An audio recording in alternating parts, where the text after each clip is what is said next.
ہم بعض اوقات موبائل ڈکیتوں کو بڑا کہہ رہے ہوتے ہیں کہ یہ ڈکیت ہے، یہ بدبخت ہیں، یہ وہ ہیں، فلانا ہے ڈھمکانا ہے۔ بھائی جنہوں نے وراثت ماری ہوئی ہے نا لوگوں کی، اپنی بہنوں کی وراثتیں ماری ہوئی ہے، اس میں اور گلی میں موجود ڈکیت میں کوئی فرق نہیں ہے۔ ڈکیت موبائل چھینتا ہے اور چور کہلاتا ہے، ڈکیت کہلاتا ہے۔ اس بندے نے تو اپنے خونی رشتوں سے ان کی 20-20 لاکھ روپے کی وراثتیں ہڑپ کی ہوئی ہیں۔ وہ تو 20,000 کا موبائل چوری کر کے لوگ اس کو جلا دیتے ہیں، اور یہاں پہ بھائی صاحب نے اپنی خونی بہن کی 20 لاکھ روپے کی وراثت ضبط کی ہوئی ہے۔ دنیا اس کو کچھ بولنے کے لیے تیار نہیں ہے۔ کم سے کم سوسائٹی میں سوشل بائیکاٹ ہونا چاہیے۔ جس نے اپنے بہن کی وراثت ہڑپ کی ہوئی ہے، نہ ہم اس کو نہ اپنی دعوتوں میں بلائیں گے، نہ اس کے جنازوں میں جائیں گے۔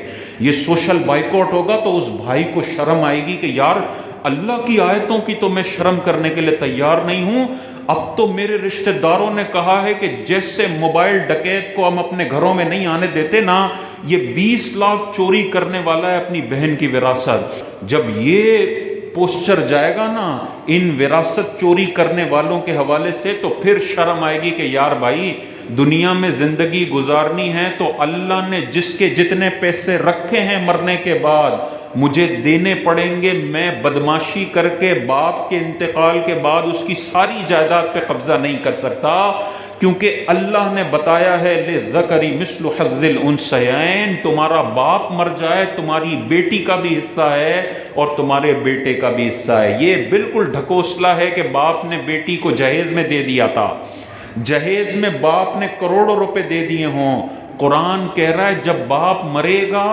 اس کی جائیداد میں جتنا ہے اس میں بیٹی کا بھی حصہ ہے اور اس کی بہن کا بھی حصہ ہے۔ یہ اللہ کی آیتوں کے خلاف اپنی فضول عقل کو لا کے بہن کا حصہ نہیں روک سکتا ہے۔ ابھی باپ کا انتقال ہوا ہے، within 2-3 days آپ نے فتویٰ لینا ہے کہ بھائی میرے ابا کی 2 کروڑ کی جائیداد ہے، مفتی صاحب بتا دیں کیسے ڈسٹریبیوٹ کرنی ہے۔ بعض اوقات والدہ آ جاتی ہیں کہ نہیں جب تک میں زندہ ہوں باپ کی وراثت تقسیم نہیں ہوگی۔ اللہ فرما رہا ہے کہ جیسے مردہ مرتا ہے اس کی وراثت اس کے حقداروں تک پہنچاؤ۔ والدہ کہہ رہی ہیں کہ میں جب تک 30 سال تک اگر زندہ رہی تو باپ کی وراثت تقسیم نہیں ہو رہی۔ اب دیکھیں کیسا ٹکراؤ ہے، ایک طرف قرآن کہتا ہے یوصیکم، تمہیں اللہ حکم دیتا ہے فی اولادکم، تمہاری اولاد کے بارے میں، للذکر مثل حظ الانثیین، لڑکے کا ڈبل حصہ ہے اور لڑکی کا سنگل حصہ ہے۔ ہاں سارے ورثہ کہتے ہیں تھوڑا ڈیلے کر دیتے ہیں، ٹھیک ہے مرضی سے تھوڑا ڈیلے ہو جائے اس میں حرج نہیں ہے، لیکن ایک بیٹی بھی کہتی ہے کہ میرا شوہر نکما ہے اور مجھے باپ کے حصے میں جو 10-20 لاکھ بنتے مجھے چاہیے۔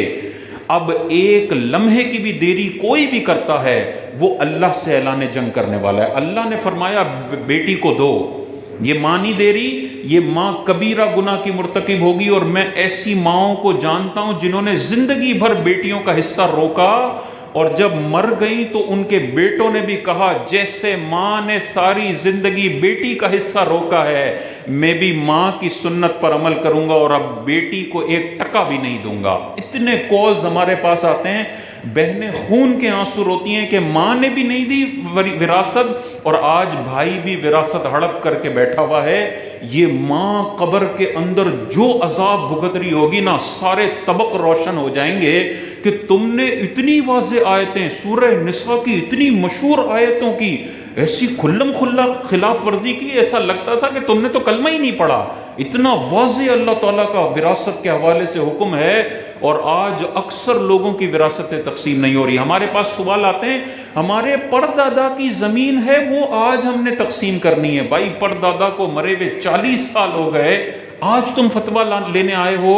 اس پردادا کی زمین سے ان کے بیٹے کو فائدہ پہنچنا چاہیے تھا، وہ مر کے ختم ہو گیا، 1 روپے کا فائدہ نہیں ہوا۔ جیسے انتقال ہوا باپ نے 1 کروڑ چھوڑا ہے، اس میں جتنے ورثہ ہیں یہ پیسہ اب ان کا ہے۔